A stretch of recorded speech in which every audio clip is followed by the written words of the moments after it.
Então, gente, ó, módulo de memória. Os primeiros computadores tinham chip individual de memória RAM instalado na placa-mãe. Os chips de memória individuais, chamados de chips dual e line park, quer dizer, o DIP, era difícil de instalar e muitas vezes se soltavam. Para resolver este problema, os chips de memória começaram a serem soldados em uma placa de circuito especial para criar um módulo de memória. Os diferentes tipos de memória são descritos na figura 1. Nós vamos ver mais adiante. Nota, os módulos de memória podem ser single SID ou double SID. Tá? Os módulos de memória single SID possuem memória RAM em apenas um dos lados do módulo. Tá?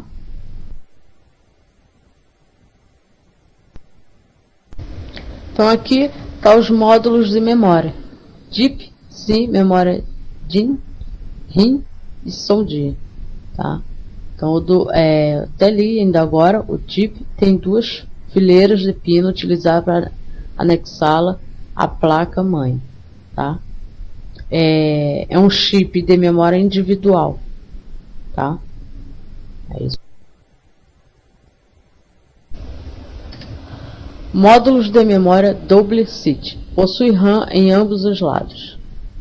A velocidade da memória tem impacto diferente sobre a quantidade de dados que um processador pode processar. Isso porque a memória RAM melhora o desempenho do processador. Conforme a velocidade do processador aumenta, a velocidade da memória também aumenta. Por exemplo, uma memória single channel é capaz de transferir 64 bits de dado por ciclo. Já uma memória dual channel aumenta a velocidade de clock utilizando um segundo canal de memória, criando assim uma taxa de transferência de dados de 128 bits.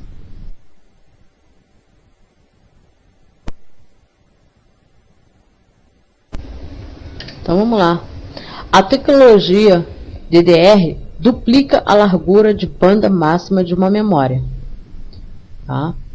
A DDR2 oferece uma performance mais rápida utilizando menos energia. E a DDR3 opera em velocidade ainda mais elevada que a DDR2. No entanto, nenhuma das tecnologias DDR antigas são compatíveis com as atuais. Os tipos de memória comuns e suas velocidades são exibidas na figura 2. Tá?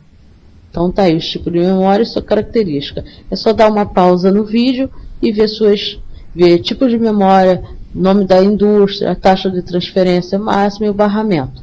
Ok?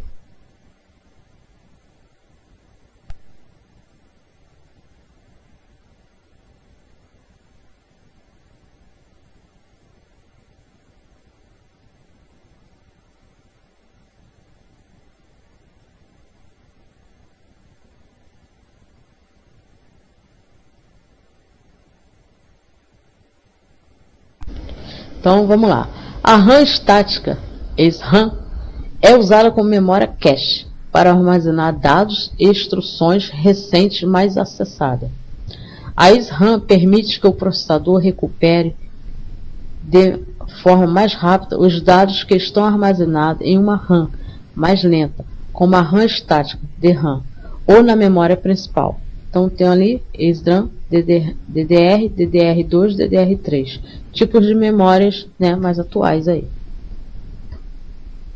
Não, desculpa, mais atuais não, os tipos de memórias. Tá?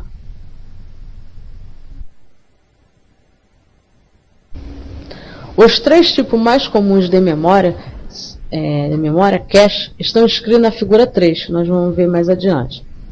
Memória cache, tá? A cache L1 é uma memória cache interna integrada à CPU.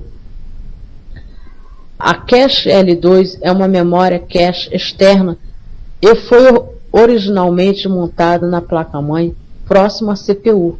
Atualmente, a cache L2 é integrada à CPU.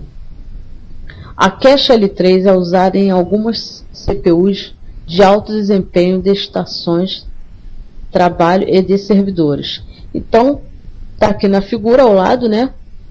o processador CPU, a L1, que são a memória cache, né? L1, L2, o controlador e a RAM, a memória RAM, tá? Então, foi criada aí. Vamos lá. Memória cache. São memórias ultra rápidas que são usadas em quantidades pequenas.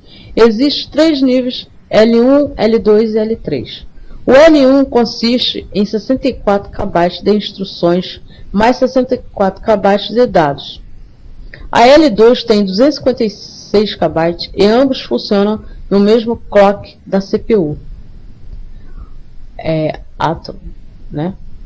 O L3 já não é mais usado, mas era uma cache mais lento que ficava na placa-mãe, com exceção do Q6, que tinha 3 níveis de cache no processador. Então daí tá uma explicação bem rápida dos 3 tipos mais comuns de memória cache, tá? Então vamos lá. E agora vamos falar sobre as verificações de erro. Erros de memória ocorrem quando os dados não são armazenados corretamente no chip de memória RAM. O computador utiliza métodos diferentes para detectar e corrigir erros de dados na memória. Os diferentes tipos de verificação de erro estão descritos na figura 4. Memória sem paridade. Não verifica se há erro de memória. Tá aí. Memória de paridade. Contém 8 bits para dados e 1 bit para verificação de erros. O bit de verificação e erros é chamado de bit de paridade. A memória com ECC pode detectar vários erros de bit na memória e corrigir os erros em um único byte. Bit não é byte, tá?